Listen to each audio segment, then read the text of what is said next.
at maunawain.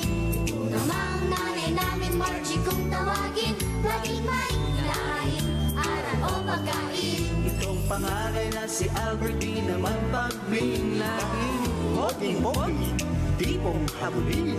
Sikat itong si Diego, milyonaryo, matipid, Kuripot, puro laro ang gusto.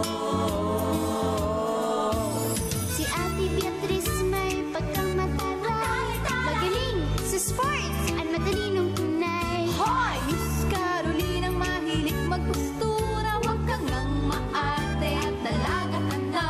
Ako po si Nikay, paborito ni tatay. Medyo matabil.